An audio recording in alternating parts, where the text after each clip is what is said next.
Welcome to Gutsy Talks. I'm Rachel Larson, your host, naturopath and nutritionist, and I'm here to have real, honest conversations that can help you heal your gut, calm your mind, and fall back in love with food. Together with leading health experts, we'll dive into all things gut health and explore the deep connections between your gut and overall well-being, so you can feel empowered to take control of your health and live your best life. If you love all things gut health, follow me for more on Instagram at rachel.larson or head to rachellarson.com.au. Now, let's get into today's episode. Today's guest is Sage King, a naturopath, nutritionist, educator, and advocate making waves in inclusive reproductive healthcare. Sage specializes in evidence-based, trauma-informed naturopathic care with a strong focus on safety and inclusivity, especially for the LGBTQIA+, neurodivergent, and sex worker communities. As both a clinician and educator, Sage brings a broad, thoughtful lens to health, and one area that's often misunderstood is the link between hormones and histamine, a connection that could help explain symptoms like PMS, migraines, and anxiety. So if you've ever struggled with hormone-related symptoms that just don't add up, this conversation is a must listen. So welcome to the show, Sage. Thank you so much for having me. I'm so excited to be here. I'm very excited to have you here and to talk about, I think, a very underappreciated connection that you and I are seeing a lot in our patients. Hmm. I think the histamine connections may be getting a little bit more awareness when it comes to gut-related stuff, Yep. but there probably doesn't seem to be yet the awareness in terms of how it's playing out with hormonal, issues. And goodness Hmm. me, like there's so many hormonal issues that we're working with, which, Yes. we'll get into it. Like people are put on the pill and they're just told take an antidepressant or take whatever it is. So I think this link is something which I think for a lot of people will be a bit of a light bulb moment, and Mm, get them thinking maybe about their health issues and symptoms a bit differently and hopefully find that missing piece. yeah, totally. It's something that I see in my clinical practice a lot, and it always tends to be that aha moment for patients where they've seen other practitioners and they come to me, a lot of the time for fertility or endometriosis, and then all of a sudden you better understand what that histamine connection is to their hormones, and it's a game changer. It definitely can be. And that's what we hear about. We're trying to give people helpful information so that they can make a difference in their health and sometimes think slightly outside of what the normal conversation is. So I guess to Mm. start things off, when we are talking about histamine, people are like, oh, allergies, September. Yes. But Yeah. it's, it definitely can affect us at all different times of the year. So can you please like just nitty gritty basics? What Yeah. is histamine? What does it do in our body, especially outside of just that allergenic role? Yeah, of course. So, as you've said, like histamine's actually a really important immune messenger that gets signaled by the mast cells that play a key role in the immune system that can be triggered by inflammation, injury, infection, or allergens. And that's where we see that classic September hay fever, have an antihistamine. But histamine also has receptors located all over the body. So, it has important roles when it comes to smooth muscle contraction, vasodilation of blood vessels, gastric acid secretion for digestion, and it's also actually an excitatory neurotransmitter. So it can really contribute to characteristics like alertness and motivation and getting things done. So it also plays that role in regulating our sleep wake cycle. But from a reproductive perspective and a hormonal perspective, there are histamine receptors on our ovaries. Mm. So there can be a connection between that estrogen histamine release. And that's where you mentioned about the histamine receptors all over the body. That's kind of Mm, where we might be talking about, I guess, a different kind of selection of symptoms, but it still could be pointed to the same thing. So definitely like in that gut perspective, we've got, as you know this, we've got little receptors all around our gut. So we could be looking at mhm. someone who has diarrhea or reflux or things like that, whereas someone could have insomnia or, and what we'll get into is like all of these different symptoms, particularly that are hormone related. But just Mm, because someone beside you presents with, I guess, a different set of symptoms, it still could mean that you both maybe have a histamine issue. And that's kind of the mm. crazy, confusing, but wonderful thing about histamine. Yeah, totally. And I should mention too, there's also histamine receptors within the endometrium as Mm, well. So I think the thing that you're touching on is that any issues with histamine sensitivity, which we spoke about before this presentation, but like if there's excess, intolerance, sensitivity, they're all the same thing. Yep. It's just that varying level of sensitivity for each individual person that will contribute to how much or how little histamine response and what the amount of histamine load is like in their body and how much of that they can tolerate. Mm. But all the symptoms with histamine are transient and across many, many systems. So someone might be like, oh, I'm just getting these headaches, and they happen like halfway through my cycle and then they kind of go away. Or I'm getting allergies just before I get my period. Yep. Or maybe there's been no made connection where they have a runny nose all the time and they have a bit of insomnia, and heaven forbid you check their histamine and their central nervous system histamine's too high. So it's not mopping up that excess. So Mm. it's really tricky when dealing with histamine, because migraines might be, oh, you do have insomnia, or you're stressed, or you're dehydrated, or you have a little bit of bloating, or it must just be stress, or they don't realize that bloating is actually pathological versus just a normal functional response of the body. So Yeah. it's really hard to pick up histamine in that way if you're not actually looking for it, or at least cross-examining its potential and role in what's presenting for the person. Yeah, so you're totally forgiven if it takes you a hot minute to actually find histamine as part of your symptom picture or as part of your issue, just because Mm, it's often normalized, and there's a lot of other differentials that we have to think about as well. So I of guess, course. when we're talking about histamine, how do we create histamine in the body? Mhm. So we create histamine endogenously, so inside our own bodies, and that will be from the mast cells that I talked about earlier as part of that immune response, Mm. but also through other cells called basophils. And then you've got the neuron release of histamine in the central nervous system. Yeah. But when we think about that internal response, the main real source is that mast cell degranulation in response to allergies or other triggers that could be estrogen. Hmm. And then we're also getting histamine exogenously, so from outside the body, and that's just what we ingest. So that Yeah. might be what we inhale from our environment, and might be what we eat via our food, and is really impacted by our microbiome and an enzyme called diamine oxidase, or DAO, that helps to break that histamine down. Yep. Yep. So I guess again, there's not just one source. We're looking at different No, sources, hence why it's not always that yeah. straightforward path. And so how do we in a body that has the right amounts of histamine, and I guess what we're wanting for people that do have excess amount of histamine, how do we regulate our histamine levels? So there's two different pathways that our body metabolizes histamine. So we talked about the sources coming internally and externally, and there's Mhm. two pathways that deal with both of those things. So DAO, or diamine oxidase, is the enzyme that will help to break down histamine in the gut, and that's the main pathway from the things that we ingest externally. Within the gut, histamine can also be produced by specific bacterial strains. Yep. So we're either looking at methane producing bacteria or methanogens, and we're looking at, big long names. There's three Yeah, main other methanogens that types. we look at, other types. Like, it sounds like we're Harry Potter sometimes when we talk about these strains. It's so funny. But then there's also other histamine producing bacteria that will convert histidine into histamine via an enzyme in the gut. And so we're thinking about, E. coli's or Klebsiellas or Morganellas and things like that in the gut that will increase that. So that's the first pathway. Yep. The second pathway is via a pathway called HNMT, or histamine N methyltransferase.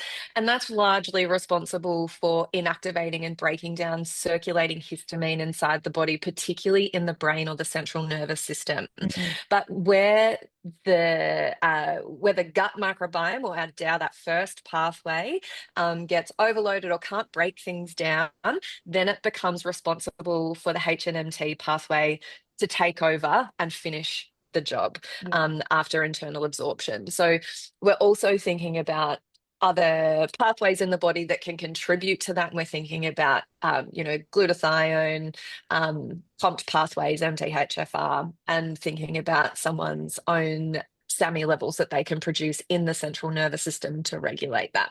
Yeah, so I guess there's like a moving system of different things that are kind of working Yeah. together. And there's like, I guess, while they're working independently, there's like that backup, I guess, if that gut isn't working well, which, this is where in my clinical space, I do see a lot of gut presentations. And I guess, Mm, some of the conditions that we see in our clinic that can, I guess, add to that load and add to that dysfunction, especially to that first pathway that you mentioned, are things like mm. IBS and SIBO. And, Yes. what other kind of things are you seeing kind of disrupt that pathway? Like constipation, absolutely, will Yeah. definitely increase that. So that slowed transit time and that build up uh, within the gut specifically, just people not realizing that if they do have that gut sensitivity to histamine, that meal prepping animal protein for over 4 days is just a little bit too long for what their Yes. body can handle sometimes, or we're trying to do that corrective work underneath.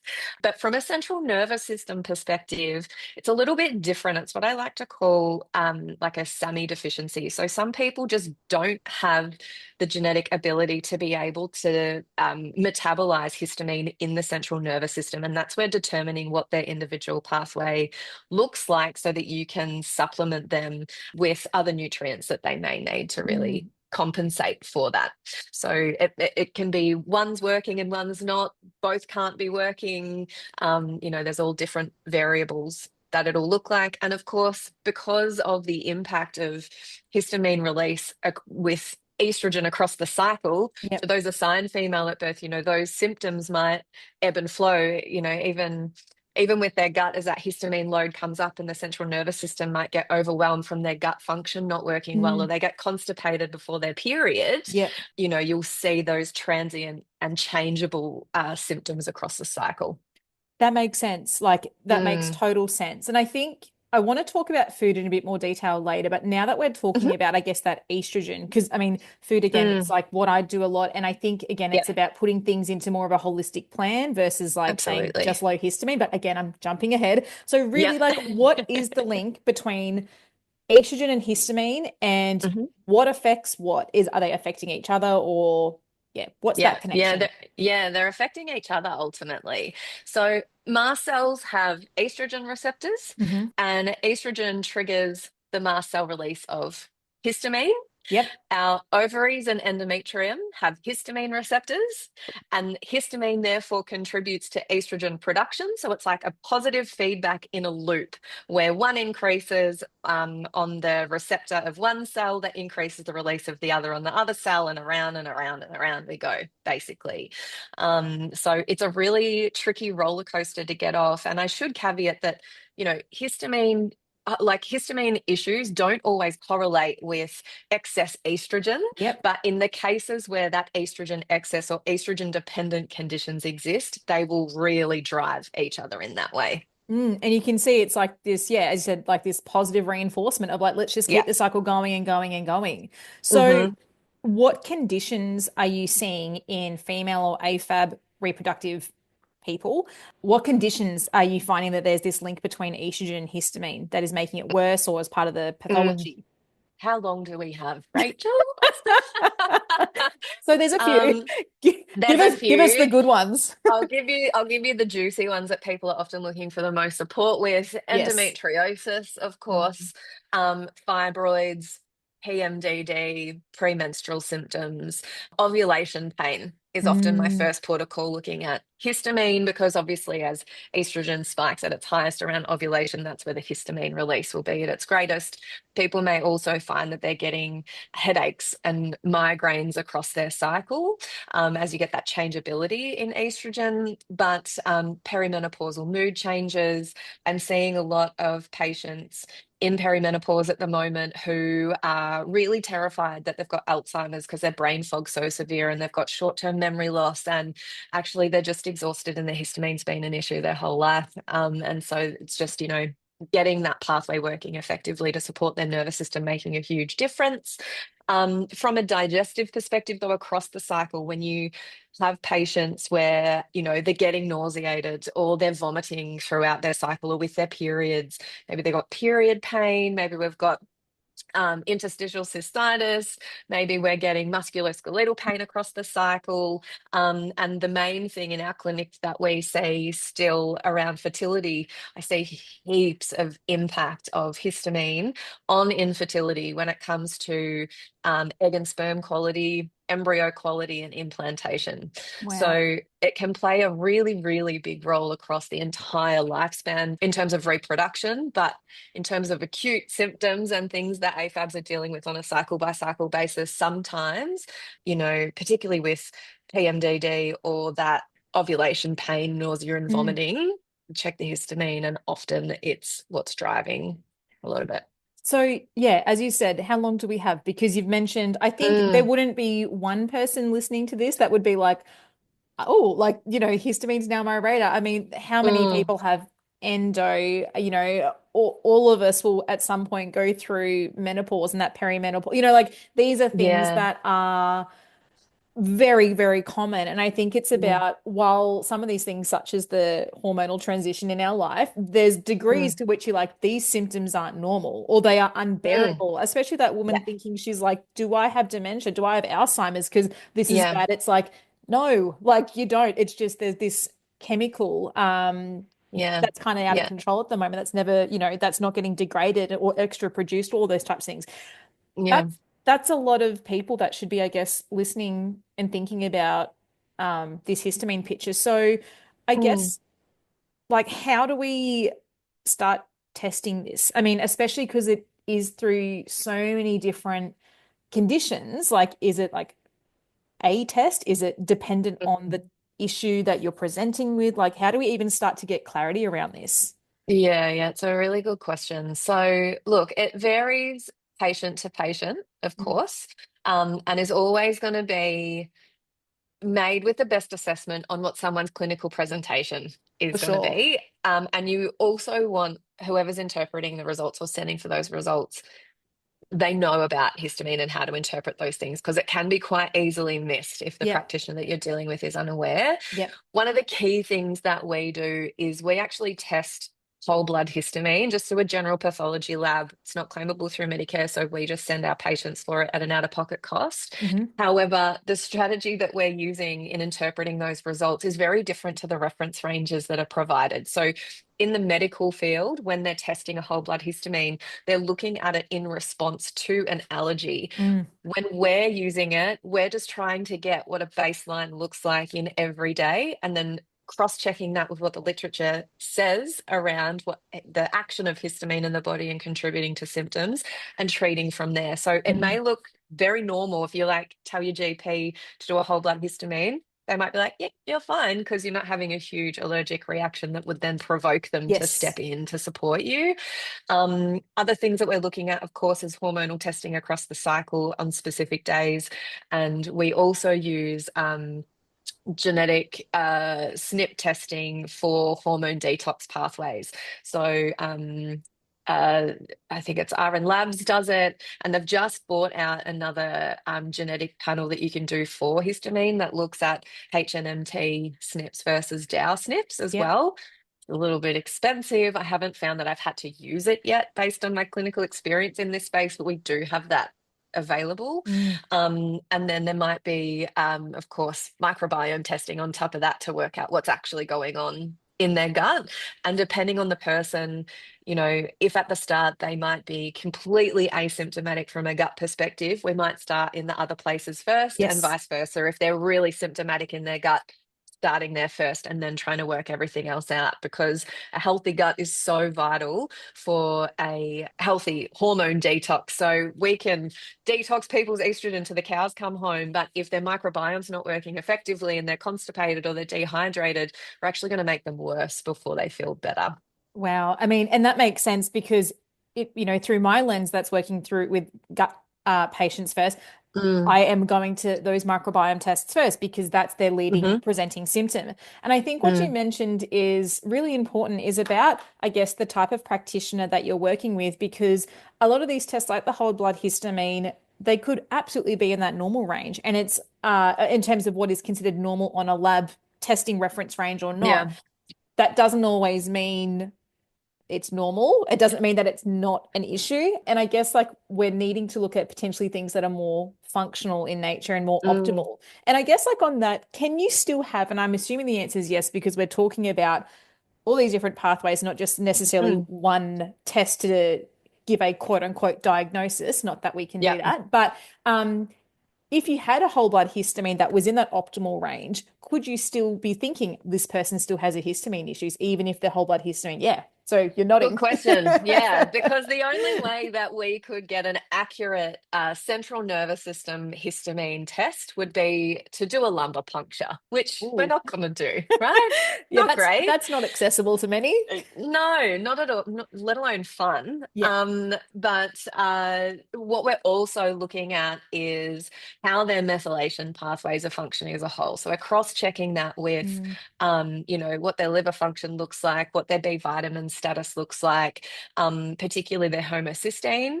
So there are different patterns that you can work out where the histamine might be, lower than that range that I would consider clinically significant, but throughout that investigation, realize that, oh, actually, you actually are reacting because you can't produce enough glutathione in your body. And so yes. that inflammation is triggering the release of everything else. Yeah. So there are ways, even if it comes back in our functional optimal range as normal, it's still a huge clue in Mm. really understanding how that process is working for that individual. Yeah, it's such investigative work. And Mm, do you do as part of, I guess, that overall assessment, does certain nutrients, are there things that you're looking for that may indicate, you don't have the cofactors, you don't have the building blocks for maybe different pathways? Like, are there key nutrients that you might be thinking, mm. yeah, like that could be an issue or part of it? Yeah, totally. Look, we don't test for B6, and at the moment it's huge with GPs testing B6 and telling everyone they've got B6 deficiency at the moment. I love GPs, don't get me wrong. I work very closely with many, Yeah. but the testing of B6 at the moment is really quite problematic. But that's what I'd be thinking of. I wouldn't test it. Mm. But I'd be looking at, and sorry, the reason why I said that is B6 and zinc as well are really important for healthy DAO production in the Yep. gut. So that's what I would be thinking about. I'd be thinking about B12, both serum and active B12, and checking a hormone called homocysteine. And that's what I cross check with the whole blood histamine to kind Mm. of work out what's going on. But of course, we're holistic practitioners. So we're looking at what else is presenting for that person, whether it be stress, sleep, blood sugar dysregulation, infection, allergies, immune system, and then doing other tests for that Yep. accordingly. We're Yeah, mapping it out. We're figuring out where in the many different cycles and processes and feedback yeah, loops and all that kind of stuff where it's not totally. working. So Yeah. I guess once there is that all of that's been understood or in the process of, because I understand not all tests are done at day one of when you Yeah. start working together, but when it comes to the process of treating, is it a case of prioritizing the histamine support, the estrogen? Is it both at the Mm. same time? Yeah, it's a really good question. So the short answer is depends on the root cause, but usually both. Yep. An example of that I've got to have many examples. There's one patient that comes to mind who had chronic pelvic pain from her endometriosis, and chronic pelvic pain is where patients with endo get pelvic pain across their cycle, regardless of whether they're menstruating or not. Mm. And for her, I ran a histamine test at the same time that I checked her hormones across the cycle, and actually realized that her histamine was the cause of that pelvic pain. And within 2 cycles, her pain duration had reduced by about 80%, Which is huge. which is huge, especially for someone that's getting, up to 20 days out of the month in pain, and reducing that down to about 4 to 6 in such a short period of time is massive. So it really depends on the level of urgency from the patient, what they can afford, if it's the main presenting complaint for them. So, Mm. if I have someone, I'm talking about endo a lot today. Anyway, I have endo, it's probably what's on my brain. Makes sense. Yeah, makes sense. But if you've got someone, for example, I'm just saying endo, obviously, because it's, usually an estrogen dependent Yeah. condition within the reproductive tract. So, If you've got someone who's presenting with pelvic pain and, maybe heavy menstrual bleeding, but they don't have any digestive symptoms to count, and their bowels are emptying effectively, then you might not start with a microbiome assessment, right? You might just be like, let's gather some data at this point. For other patients who maybe, their gut health is their main presenting complaint and they have these other associated conditions, and you'd start, as we said, with the gut test. Mm. But it really comes down to my patients. I'll always ask my patients, like, these are all the tools that we have that are, totally applicable in your circumstances. Yep. Where do you want to start? Because we can absolutely do everything at the start if that's what you want to do. For others, it's not financially viable Yep. because unfortunately, access to our services is nowhere near what it should be. Yep. And so, it might be staged according to us using our basic naturopathic principles to really get people to like work on their digestion first to see if we, and some fiber. Oh my God, everyone needs fiber. Yep. To Yep. see if we can get the bowels moving, bind to that estrogen, really work on clearing Mm. those pathways first to see if you get movement. And then after time, can kind of get into more of the nitty gritty. So the long and the short is yes, do both at the same time once you know.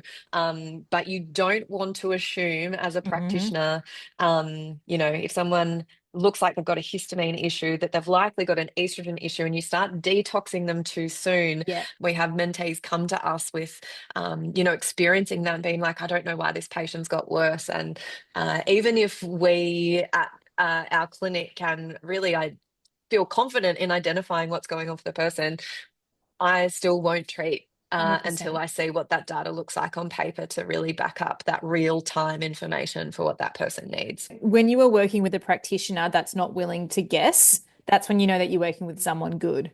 Because, Yeah. and I see it all the time in my clinical presentation as well. And I get asked, well, Mm, if you think it's this, why don't we just do that? I'm like, because it might mm, not be. Or there's mm, intricacies in to the degree that you're experiencing this. Or maybe it's we need to test mm. that it's not there, which is why as well, sometimes getting a negative or a test result that is saying, no, that's not your issue, that's just as valuable as getting a test saying, yes, it is your Yeah. issue, I totally agree. And I've had a few patients where I have done absolutely everything to clear their estrogen because Hmm. it's driving everything.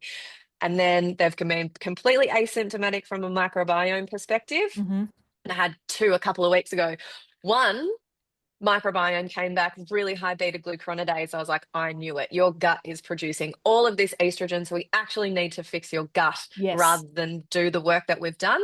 The other one, who I was adamant had high beta glucuronidase, had one of the best microbiomes I've ever seen. there you go. So I was just like, but at least now we know. Yep. And it's not like we've got this cloud hanging over us of going, are we doing the wrong thing? Yes. Are we wasting time? We go, actually, no, tick, this is amazing. Yep.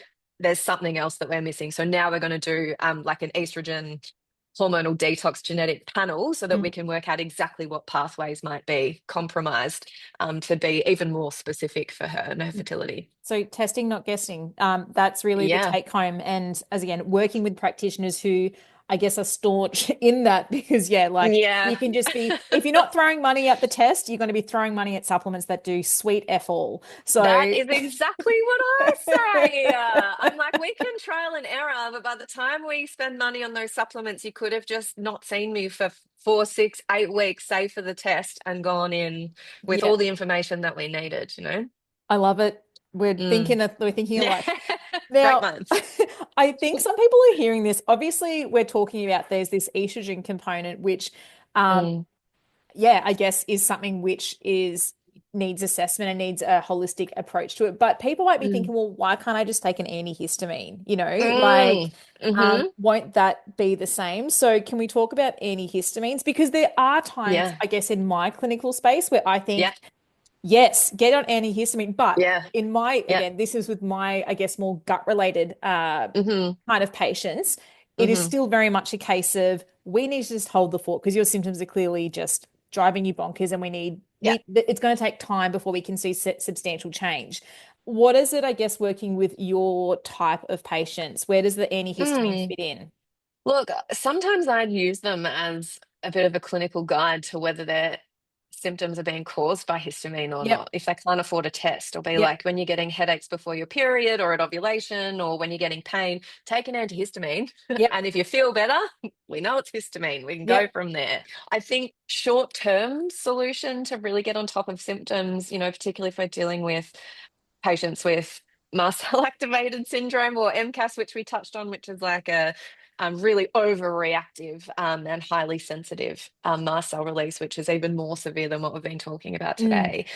They can really just block that histamine from attaching to the receptor, exerting that effect. And so short term, yes, can be really helpful, but it keeps circulating levels high, and long term antihistamine use can really have a negative impact on weight gain. It can Mm. also reduce DAO production Yeah. and therefore counterintuitively worsen histamine intolerance. So I even see in other individuals, particularly, like pregnancy, and they give them antihistamines to help them stop being nauseous. The side effects of that can also be mood liability and Mm. depression. So Yeah. they're the things that we're thinking about, of course, long term, and it depends on the dose of the antihistamine that you're using. Yeah. I have, I'd probably be looking at the first one or two cycles if they really need some extra help getting on top of it, absolutely at those important times. But it is definitely not a long-term solution for Yeah. people. And, I think it's something I see as well where people are having to take long-term antihistamines and not working out why they're just so sad all the time. Yeah. Oh, look, and that makes sense where people are like it's working for me in one way, but then there's something creeping up, and it's not necessarily Mm, a night and day change. It's like a no, slow progression, so it's not necessarily totally. you're not correlating that, but Yeah. that's really good to know. And I guess that makes sense when we're talking about all the different receptors that, histamine has, that there's Mm. potentially going to be an unrelated symptom starting to rear its head. Yeah, totally. And, we've touched a bit on histamine in the central nervous system as a Mm. neurotransmitter, and its role is motivation and activity and getting things done and, regulating that sleep wake cycle. So if you are constantly blocking the positive action of histamine in your brain, Yeah. then you're going to end up on the con side of the pro cons list of histamine too. Yeah. So there is a balance. And it's not that histamine is bad. We all need certain amounts of histamine to get the job done. It's that too little or too much, like Mm. anything, is going to be problematic for your health. Yeah. I think one thing which I know that we've probably touched on it, but I think another key symptom which I think of in my clinic, not necessarily hormonal issue based, but I think of in insomnia as a Yeah. as a big thing. And how many people Yeah. do we know have sleep issues? Oh, so many. And, once I work out someone's histamine profile, I'll be like, what you should be expecting to feel is a little bit less brain chatter. It's a little Mhm. bit like the clouds being lifted. And you're going to be like, oh my God, I just feel like I slept so well last night. Yes. Because, it just, we haven't touched on it yet, but that histamine release can really potentiate cortisol output. And so it's Yeah. just further contributing to that stress response. So let's talk about it more now because I know that like yeah, like stress again, like, and I say this every podcast and I'm going to keep saying it, but like stress is always connected in some way to Mm, our health. mm, But what is the connection between, the cortisol, the histamine, all these things that we're talking about? What's that link? mm. Yeah, so it's really that the characteristics, and I lovingly say this about high histamine people as Mhm. a high histamine person myself. The characteristics of those with high histamine tend to be our type A personalities with perfectionist traits who are go, go, go, highly motivated, not very good at resting. Mm, And even when they are resting, they're sitting there thinking about all the things that they should be doing yep. other than actively resting. And so it potentiates cortisol output in response to that histamine release in the central nervous system. So not only are people dealing with that external trigger for cortisol release in relation to stress, Yep. which is huge in our everyday life now, Yep. it's then also being driven by the amount of histamine within the central nervous system. So it's like a Wow. two-pronged effect. So it's like initially that cortisol release will be huge and acute, but then it leads to exhaustion over time. So once I start to see that adrenal decline in Mm. patients and they have those kind of characteristic traits that aren't across everyone, but Yeah. kind of just sit in the background, the histamines actually, and I say this to patients, like I can put you on 6 nutrients and herbs to really modulate your cortisol. But if we're thinking about the root cause of naturopathic medicine, it for you is your histamine and your inability to actually metabolize and Mm. break that down. So yeah, it's really quite profound, that role that it plays within the central nervous system. I think there's going to be a lot of people listening to this that feel very seen, very exposed, very Mm, light bulb moment thinking, wait, yeah. what?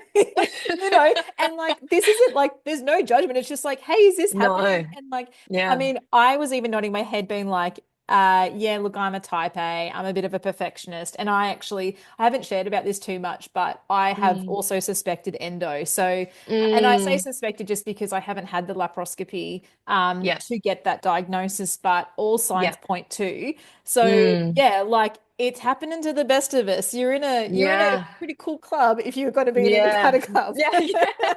Solidarity, sister. Oh my God. Endo and high histamine. Only the cool naturopaths are doing it. Yay for us. Oh, good times. Yeah. So if we then start treating this again naturopathically, obviously root cause, hmm but when we hmm start thinking about diet, supplements, herbal medicine, Yeah. those types of things, obviously I've just mentioned a couple of Yeah. things that we can talk on, but like hmm what are we looking at? Start with one, let's unpack it. What do we do for, I guess, Yeah. diet wise? Well, I mean, it depends. So if Yeah. someone's gut is the issue of the Hmm. histamine production, then of course, I don't know about you and the way that you practice, but complete low histamine diets drive me crazy and they drive patients crazy and they are just not practical in my opinion. I So agree. what we do is just take off the top tier of our Yeah. high histamine foods just to reduce that load and give the body a chance to catch up. So we're thinking about fermented foods, alcohol, sauerkrauts, kimchi, miso, all the delicious stuff that always Yeah. makes my face go Fermented red. cheese. No, yeah, like cultured dairy products, Yeah. yogurts, cheese, pickled vegetables. Again, any delicious food basically that you could put on a charcuterie plate Yeah. and smash is going to be high histamine. So cured meats, aged meats. We're thinking about leftover foods that we touched on previously. So Hmm. kind of no more than 2 days old as animal protein ages, it will continue to produce higher amounts of Hmm. histamine. We're thinking about some nuts, so walnuts, cashews, peanuts, and then other foods like honey, chocolate, caffeine, and bone broth can do that too. So when patients are like, oh, I'm taking bone broth for my gut health Ooh. because my gut Yes. is ruined, it could potentially actually be making their symptoms worse. Yep. In the case that histamine is an issue within the central nervous system, it's more about nourishing that person and working out what their individual requirements Mm. are. If their microbiome has proven to not have an issue with histamine, I will not do a low histamine diet for Yep. them. Yep. They will just eat histamine as is normal and we give them the support that they need. Otherwise, and from a lifestyle perspective, of course, working on their stress management techniques to really modulate that central nervous system response for their histamine. Biggest clinical challenge ever. Always. Always. If we're thinking about supplements, so quercetin obviously is really helpful in terms of mast cell stabilization. I'll use DAO enzymes if there's microbiome involvement. Sometimes we'll even trial DAO Yep. enzymes first to see if it helps. Herbs, we're thinking about perilla Yep. actually is really good as a antihistamine. And really with that central nervous system histamine, it's about identifying your individual methylation profile that can really only be done in a clinical setting with Yep. highly individualized assessment that we've touched on. And that's where we might use something like a B complex or some SAMI, which I've touched on. And I should caveat, well, SAMI is very useful and quite safe. It is Mm. absolutely not something that anyone should self-prescribe. There are so many caveats that come with SAMI, Yep. and when it is absolutely the right thing to use, it is the best. And when it's not, it is the worst. So Yes. it's very, very important that you get professional advice before touching anything to do with your methylation in that way. I think that's also a really good sign if you know you're working with the right person. If if that person is thinking, isn't just saying, oh yeah, Sammy's good. Like if someone's saying, oh, hang on a second, have we done XYZ to put you in a place where your body is ready to cope with, or you're the right Yes. profile? Like that's actually a bit of a tip if you're not sure if you're working with a histamine literate practitioner or a Mm. methylation literate practitioner, is if they're actually not jumping at Sammy straight off the bat. Absolutely. Oh, we could go down a rabbit warren about that. And then what else am I thinking about? Then there might be, if they've got COMT issues, some magnesium, if they've Mm, got a GST deletion, some glutathione to really help with that pathway. What else would I use? And then, of course, like our other beautiful adaptogens and herbs to help mm, with that cortisol management. And then, of course, the big overarching theme of estrogen detoxification. If there's one thing that the general population can do for that without any support at all, that is super accessible, drink water yep, and make sure your bowels are moving daily. yep, Do not underestimate the power of flax seeds, is yep. my opinion. Oh, So, 2 heaped dessert spoons of flax seeds a day and hydration, you'll be amazed at how much better your body will be able to really eliminate all of that, the byproducts from your hormone detox. and this is what I love about many of my guests that come on there, and we're talking about these treatments, which no doubt can get complicated, but Mm. often some of the first line things that we're doing are the simplest. Mhm. It is like drink water and have flaxseed. Like, Yeah. we've Yeah. just been talking about SAMe and methylation. And so Yeah. people are like, give me the juice, and you're like, it's water. Yeah.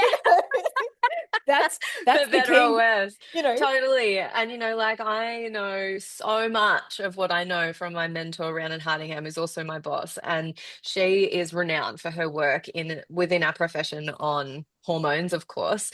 And pun intended, she always taught me when it comes to estrogen detox, work from the bottom up. Yes. Yep. So if that stuff's not working, you will absolutely make people feel worse. Yeah. And fortunately, I've not experienced that myself because I've had her beautiful guiding hand for most of my Yeah. career. But, some mentees of mine have actually been like, what's going on? And it's Yep. like, well, actually, they're constipated. You're, pardon me, detoxing them effectively, but because their bowels aren't moving, it's getting recirculated back into their bloodstream, and you've just liberated too much and they feel worse. So basics go a long way. And that's like another, again, connection to the gut, like the power of poo. We've all got to be pooing. Mm. Like we can't underestimate just these simple things, which again, people are probably listening to this thinking, I would love to be pooing it. However, I've got chronic constipation, which is another issue we need Mm, to talk about. But again, I guess it's about highlighting these connections. And if you're someone mm. that probably just needs a little nudge in that direction, that's something that effective that you can start with. And my one of my lecturers back in the day, Sandra Valella, Oh, I love yeah. Sandra. She's a good friend of mine. Look, I love she her. every time I talk about flax seeds, I think of her. I think that's where like she imparted her love on flax seeds Yeah. of flax seeds to me. So I mean, I have flax seeds every day, or Yeah. thereabouts. It's one of Hmm. my things that I'm talking to my patients about. Yeah. Yeah, so I think we've got a little bit of a flaxseed cult happening.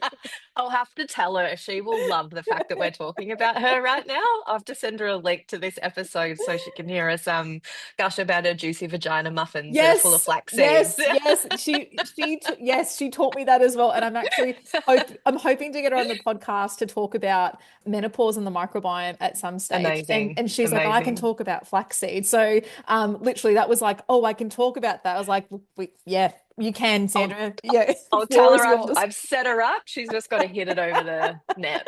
So everybody, that's to come. So I good things are coming. So I guess like aside from the flax seeds and water, Hmm. if somebody is like waiting to, work with someone professional or, what can Yeah. people start doing like right now as some simple things to get things moving and in the right direction? Yeah, look, you sent me through some of these questions beforehand and I literally wrote eat fiber.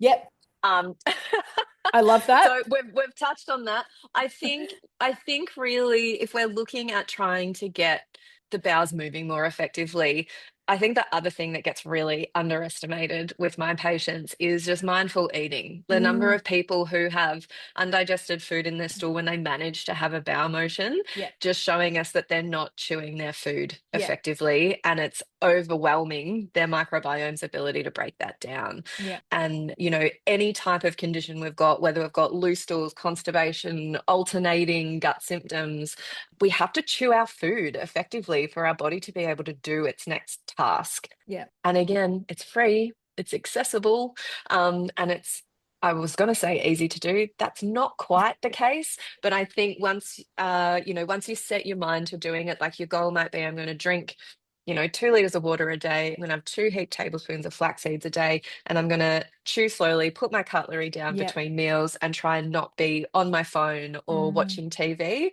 It can make a really, really big difference to your yeah. gut microbiome and everything else from there. Yeah, I mean that's so amazing that you say that because that's just one of my messages. It's not sometimes what we eat, it's how we eat. And you could Mm. have the most perfect diet, whatever that looks like, or whatever you think that is for you. And if you're wolfing it down, you're probably going to have trouble with it. So even Mm. if what you're eating isn't quote unquote perfect, not that we are ever striving for or wanting a perfection, the how we eat can just have such a big effect. So I'm really glad that you mentioned that because Oh, that's a good. message I'm peddling to on my side of the fence in my issues. Love that. It's like that scene off Step Brothers where they're like, did we just become best friends? Yep. I think we did. Yeah, yeah, yeah. I think we did. Um, so I guess lastly, as this question, what would your number one piece of advice be if someone is navigating Mm. this issue? Like, yeah, what would it be? Number one piece of advice would be if you have recognized some or many of these symptoms and feel like histamine might be playing a part in your health picture, it's really important to seek advice from an experienced practitioner to be Mhm. able to identify if histamine is actually at play based on your symptoms and clinical presentation so that you can do really thorough and individualized pathology assessments specific to your circumstances so that Yeah, you can get accurate diagnosis and treatment plans developed to what your needs yeah, are. So it sucks, and I see people from the scale of insomnia driven histamine to endo to infertility to MCAS, and it all kind of sucks in their own different ways. And as you said, it's all transient and really hard to pinpoint. mm, But if you can get someone help you pinpoint what it is literally life changing. yeah, And I see it for patients for whom, they're on antidepressants, for example, which life changing as yes, well. But what people also don't know is part of the action of those medications is that they're also an antihistamine. mm, And so a lot of the time, it's not really that serotonergic dysfunction, it's the histamine dysfunction. So there's all different little clues that we can look at to be like, what is already working for you to yeah, show us positive improvement? And how can we get to the root cause to improve that? To then flow on to every other system in your body where you're experiencing symptoms. And sometimes it can be as small as heart palpitations, yes, yeah. There's a number of different things. So, yeah, just make sure that you are being really selective with where you go to for your information and the type of functional practitioner that you're seeing. Yeah, that's very sound advice. And I think there's been a few clues that we've mentioned that may, I guess, give people a bit of an understanding as to what to look for. Obviously, there's things that Mm. we spoke about with Sammy and even just their how they are explaining maybe what be happening in your body. If it doesn't quite line up with some of the things that you've heard today, then you might be thinking maybe this pracky isn't right for me, just with what I'm dealing with. Like, I think there's a few clues that you can come back to and revisit that might help guide you find that person. But obviously, you're going to be one of them, as is the clinic that you work for. So if people are Yeah. wanting the Sherlock Holmes to help them with the hormone histamine issues, or, by the sounds of it, like, it's not just histamine, it's all sorts of hormonal dysfunction and other issues that are presenting and connecting with each other. How do people Mm. work with you? How do they learn from you? Yeah, if you're a practitioner, we have an education portal on our website. We do reproductive health clinical foundations mentoring monthly for those that don't feel experienced in that area, all the way up through to very advanced fertility care with Rhiannon. Otherwise, you can work with us as a patient. So just via our website, I offer discovery calls. So I have lots of people that I speak to every week just for 10 minutes to see if we're a good match, so that they can ask me any questions about themselves first and how I might be able to help them before they, commit to a naturopathic consult. And just we're 100% online. So we see everyone all over Australia and internationally, with the exception of the United States. So yeah, we're very accessible actually, We which is love what I love about our clinic. Yeah. that. And I think, I love that online space as well because it's kind of reaching people who you may not have been able to before when it was a brick and mortar clinic. There just wouldn't have been Yeah. that ability to reach people and, people all over clearly need help. So I will be Mhm. putting all of those links in the show notes so you can all run to it and then Yeah. make bookings, or forward it to someone who that is like having trouble with migraines or PMS or endo or those types of things. Like we're saying, these are things that aren't necessarily looked at in a traditional health model sense, but there is absolutely answers and solutions if we're looking at it with people who understand that this is a link that needs to be looked at, which is you. So thank you so much for shining a very bright light on this issue. Obviously, we could have spoken for so much longer about so many different tangents, but I think this Totally. we've covered tons. So thank you so much. My pleasure. Thank you so much for having me. Thanks for tuning into Gutsy Talks. I hope today's episode left you feeling inspired to take the next step in your gut health journey. If you're ready to dive deeper, head over to rachellarson.com.au. There's a range of courses and resources waiting for you. If you loved this episode, I'd be so grateful if you shared it with others who might benefit from this information.